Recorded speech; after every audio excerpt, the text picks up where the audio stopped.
우리가 주변을 보게 되면 이 수지에 내려와서 20년 이상 된 분들은 내가 처음 이사해서 있던 아파트와 그리고 주변에 새로 지어진 그 아파트를 보면서 점점 좋아지는구나, 점점 깔끔하다, 살기 좋게 지어진다 이렇게 생각하며 그것을 부러워할 때가 많이 있습니다.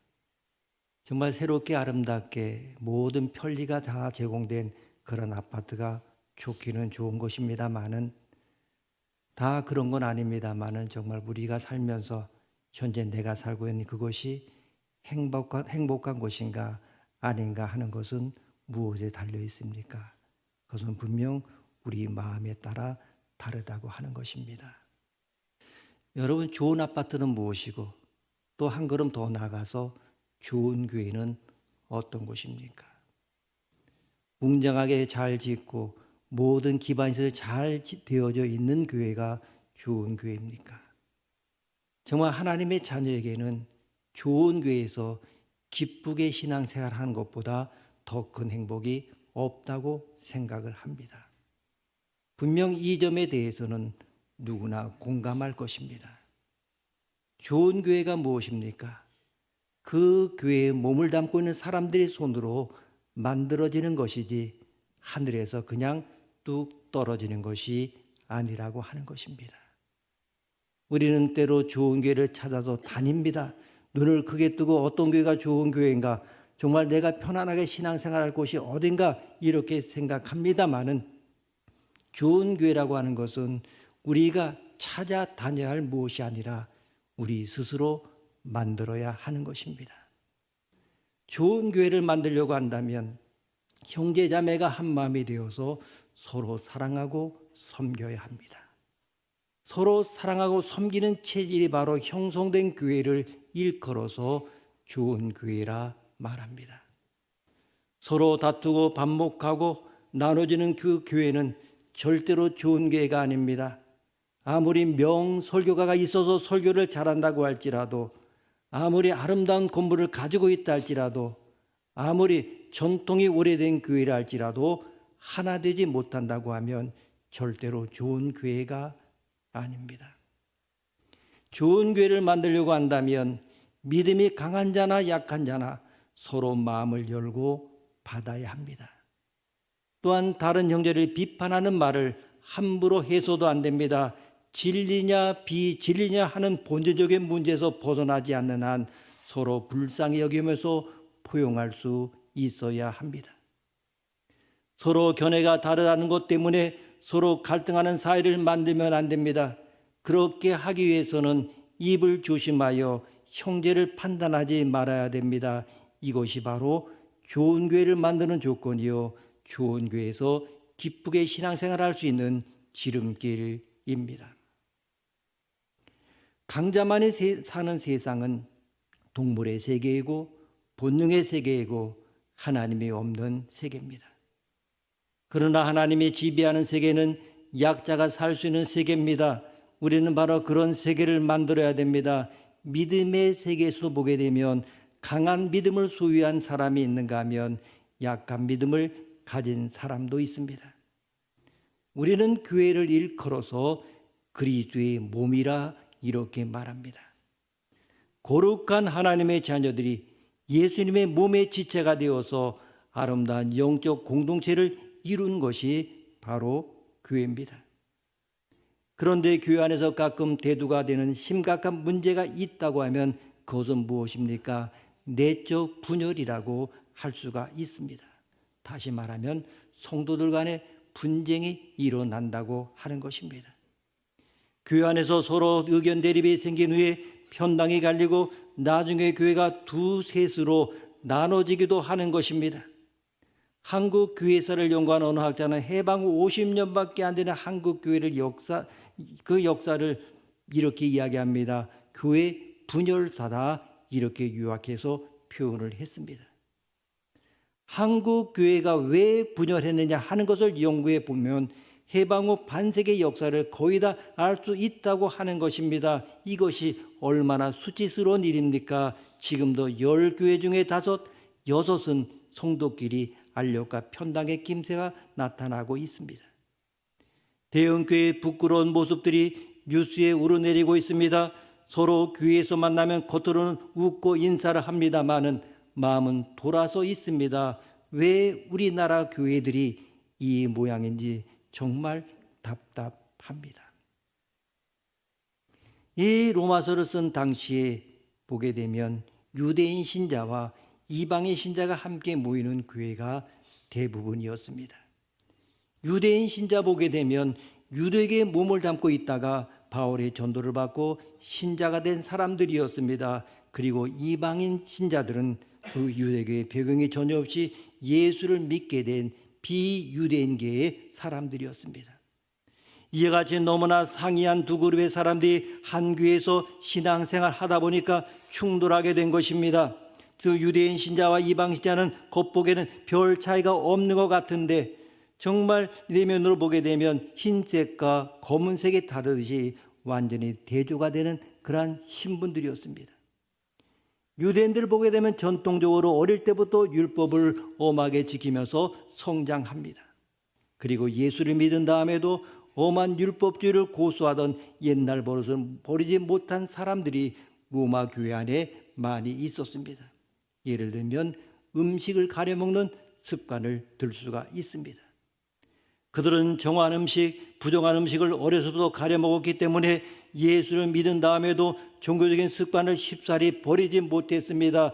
더욱이 로마 교회 안에는 지나치다 싶을 정도로 이전의 관심을 고집하는 유대인들이 있었던 것 같습니다. 고기를 먹는 것은 죄다. 경건하게 살려면 채식을 해야 한다는 이런 주장을 내세우는 사람들입니다. 그들은 고기를 먹는 신자들을 노골적으로 비난을 했습니다.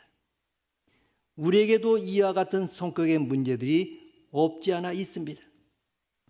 우리 주변에서 일어나고 있는 여러 가지 논쟁거리를 살펴본다고 하면 정확히 옳다고도 말하기 어렵고 잘못되었다고도 말하기 어려운 회색 지대에 있는 이야기들을 가지고 싸우는 경우가 많습니다. 다시 말하면 진리냐 비진리냐를 놓고 따질 문제가 아닌 것들을 놓고 싸우고 죄가 되는 것도 아닌데 마치 죄가 되는 것처럼 싸운다는 것입니다.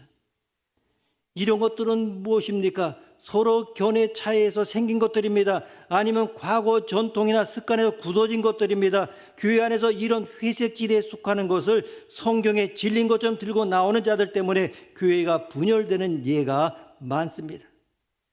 과거에 우리나라에서 있었던 이야기입니다.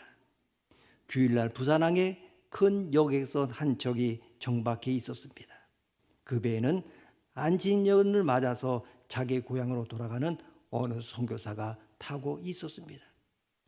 우리나라의 어떤 목사님이 그분을 떠나보내면서 배 안에서 환송 예배를 인도했습니다. 그런데 주일날 교회에서 예배드리지 않고 배 안에서 예배를 드렸다고 그 목사님을 교단에서 쫓아내고 말았습니다. 출교를 시킨 것입니다. 이것이 잘한 일입니까? 대단히 잘못된 일입니다. 요즘 미국에서는 예배 시간에 커피를 마실 수 있냐 없냐 이런 논쟁이 있는 것 같습니다.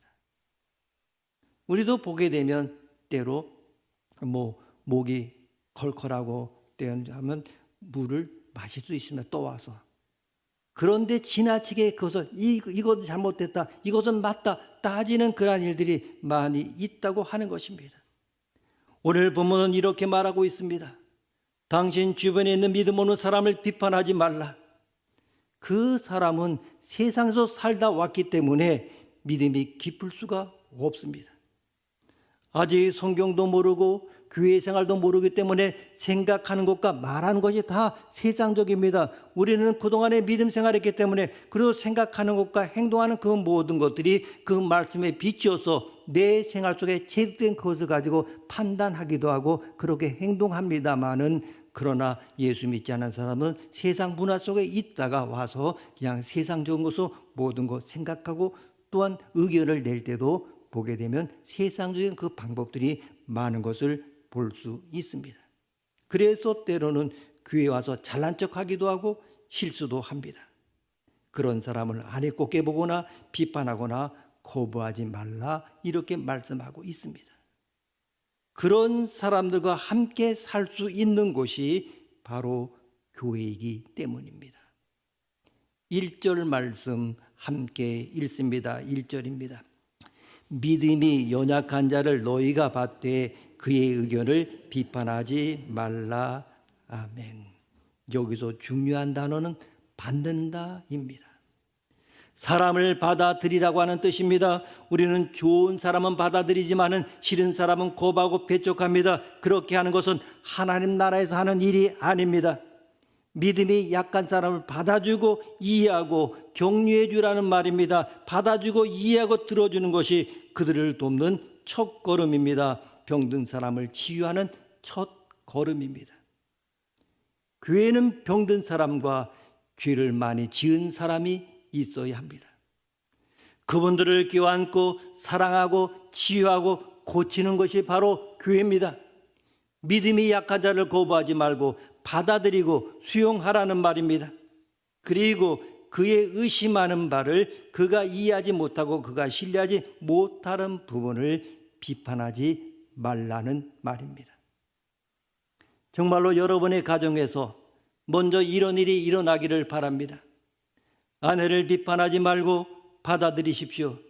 남편을 비판하지 말고 받아들이십시오. 여러분의 자녀들의 연약함과 약점을 받아들이십시오. 야단치고 채찍질하고 신경질 내지 마십시오. 그대로 받아들이십시오. 그러면 아이들이 살아납니다. 충고하고 야단치고 비판하면 아이들은 멀리 떠나갑니다. 사랑 외에는 진정한 치유가 없습니다. 야단치고 비판해서는 사람이 변하지 않습니다. 2절 말씀 함께 읽습니다. 2절입니다. 어떤 사람은 모든 것을 먹을 만한 믿음이 있고 믿음이 연약한 자는 채소만 먹느니라. 아멘. 좋은 것도 싫은 것도 모두 수용할 수 있는 사람을 성경에서는 성숙한 믿음이 있는 사람이라 말합니다.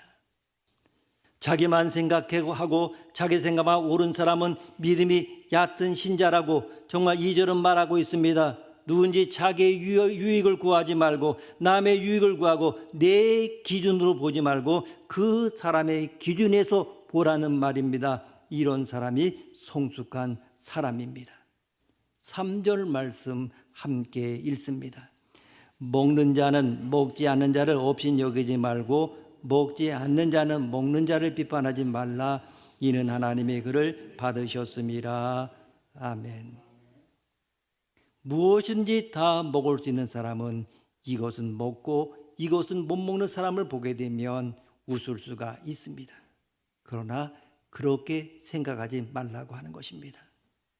저 사람이 아직 믿음이 작으니까 그럴 수밖에 없구나. 내가 좀 더 기다려주고 지켜주면 좋아질 것이라 이렇게 생각하라고 하는 것입니다. 자꾸 따지고 야단치지 말라고 합니다. 반대로 먹는 것에서 항상 걸리는 사람은 뭐든지 더 잘 먹는 사람 잘난 척한다고 욕하지 말라고 하는 것입니다. 하나님이 용서했다면 우리도 용서해야 됩니다. 하나님이 사랑했다면 우리도 사랑해야 됩니다. 중요한 것은 미움이 아니고 사랑이고 정죄가 아니고 용서입니다. 성경 본문이 우리에게 간절히 부탁하는 것은 비판하지 말고 판단하지 말라는 것입니다. 분명 잘못은 고쳐져야 됩니다. 그러나 사랑으로 고쳐야 참으로 축복입니다. 정말 고쳐야 됩니다.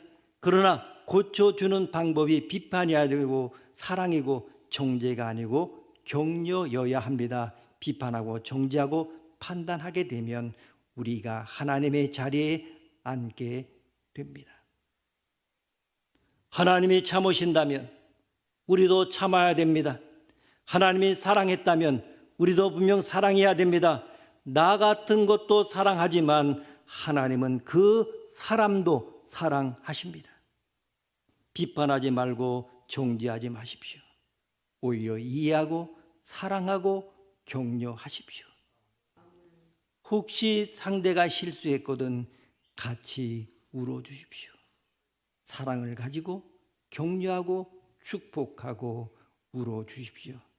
그렇게 하는 사람이 예수 믿는 사람입니다. 4절 말씀 함께 읽습니다. 4절입니다. 남의 하인을 비판하는 너는 누구냐? 그가 서 있는 것이나 넘어지는 것이 자기 주인에게 있음에 그가 세움을 받으리니 이는 그를 세우시는 권능이 주께 있음이라. 아멘.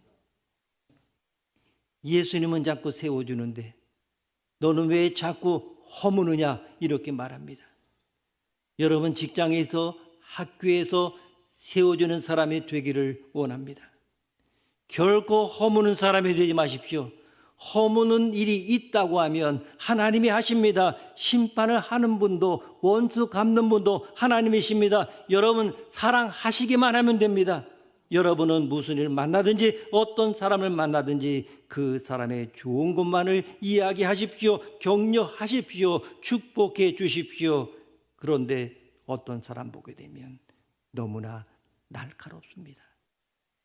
자기는 못 속인다느니 척 보면 안다느니 하는 것은 좋은 것이 아닙니다. 여러분이 누군가를 손으로 가리킬 때 이 세 손가락은 자기를 향하고 있다는 것을 온전히 기억해야 됩니다. 남의 잘못을 들추는 데 예민하지 마십시오. 알아도 모르는 척 하십시오. 그리고 사랑하십시오. 우리 모두는 다 예수 그리스도의 종입니다. 그러기 때문에 우리를 판단하실 분은 하나님밖에 없습니다. 예수님밖에 없습니다. 내 옆에는 형제가 아무리 잘못하는 것이 눈에 보여도 내가 그 사람의 주인이 아닙니다. 그러기 때문에 내가 판단해서는 안 되는 것입니다. 나하고 견해가 좀 다르다는 것 때문에 그 형제를 정죄해서는 안 됩니다. 만약 그 형제에 대해 잘못이 있다면 하나님께서 친히 그를 판단하실 것입니다. 그러므로 다른 형제에 대하여 내가 주인 노릇하지 말아야 됩니다. 주인 노릇하지 않기 위해서는 서로 용납을 해야 됩니다. 똑같은 형제 자매로 받아야 합니다. 우리는 서로 포용해야 합니다.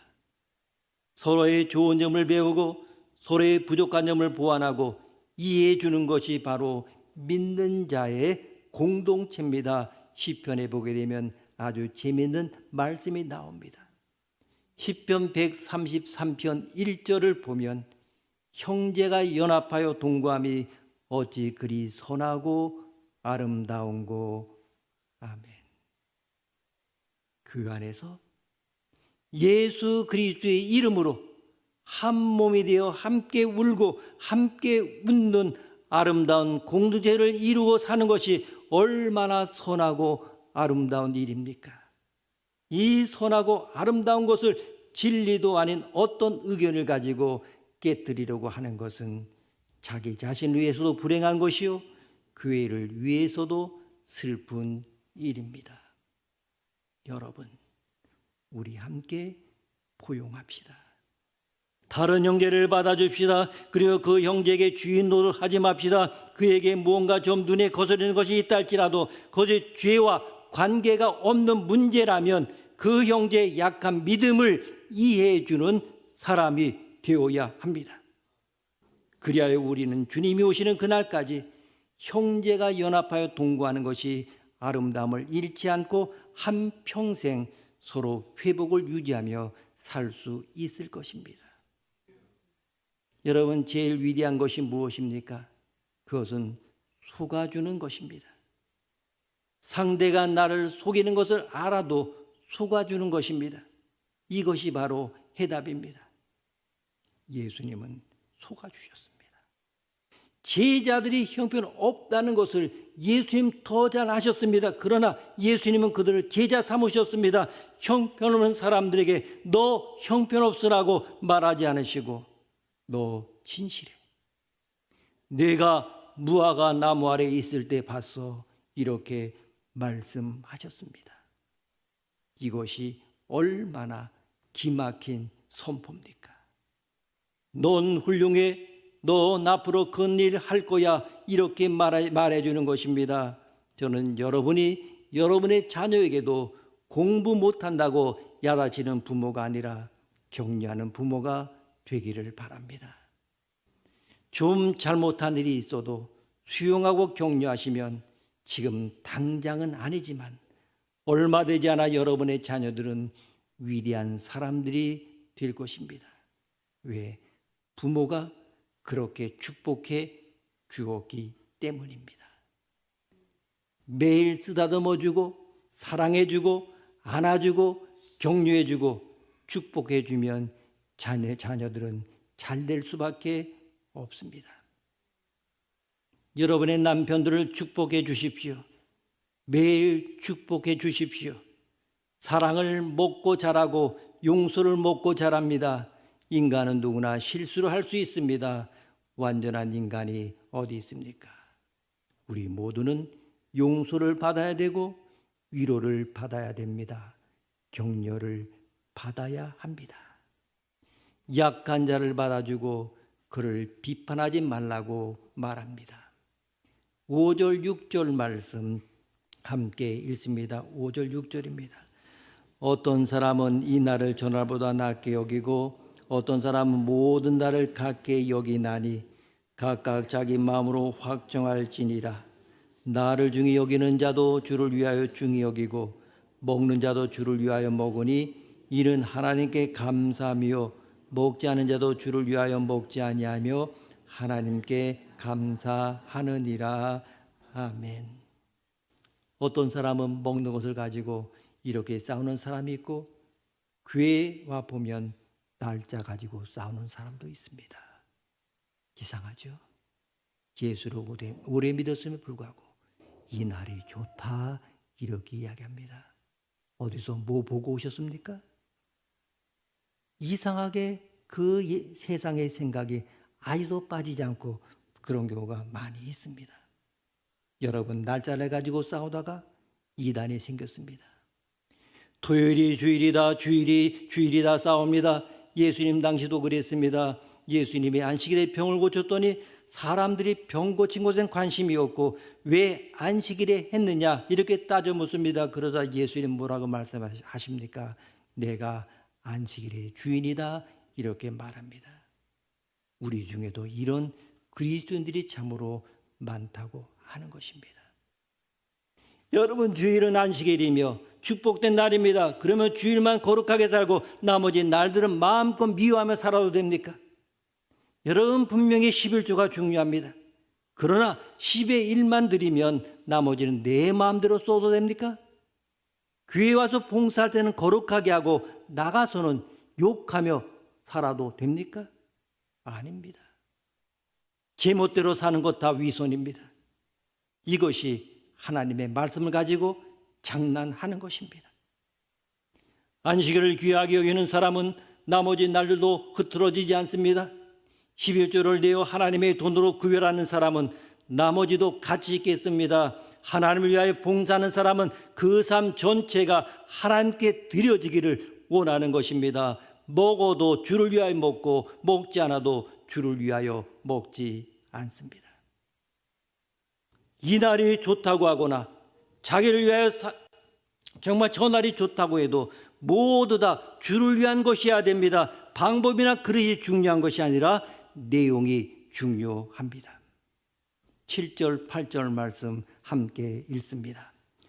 우리 중에 누구든지 자기를 위하여 사는 자가 없고 자기를 위하여 죽는 자도 없도다.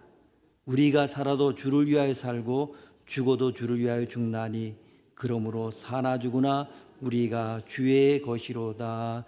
아멘. 얼마나 놀라운 말씀입니까? 여러분의 이러한 신앙 고백을 드릴 수 있는 사람이 되기를 원합니다. 주님, 망해도 좋습니다. 일찍 죽어도 좋습니다. 그것이 내게 중요한 것이 아니라 내가 만일 병들었다고 할지라도 그것을 통하여 하나님께 영광을 돌릴 수 있다면 괜찮습니다. 혹 암에 걸렸다 해서 기도했더니 암세포가 다 없어졌다는 소식을 들어 기뻐하고 암세포가 있어도 기뻐하십시오.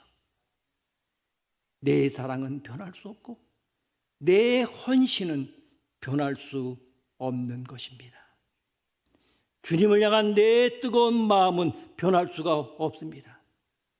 살아도 주를 위하여 살고 죽어도 주를 위하여 죽나니 사나 죽으나 우리가 주의 것이라고 고백하는 사람은 그 어떤 것으로도 불행해하지 않습니다. 어떤 누구도 그를 좌절시킬 수 없습니다. 여러분, 그런 사람이 되십시오. 기도하시겠습니다. 하나님 아버지, 하나님과의 관계에서 믿음을 시작하게 하시고 서로의 믿음을 보완해주고 이끌어주고 본받아야 할 아름다운 관계를 이루게 하옵소서. 또 사나 죽으나 주님의 것이라는 고백이 우리의 고백이 되게 하여 주시고 약한 자를 돌보는 성숙한 믿음의 사람이 되게 하여 주옵소서. 존귀하신 예수님의 이름으로 기도드립니다. 아멘.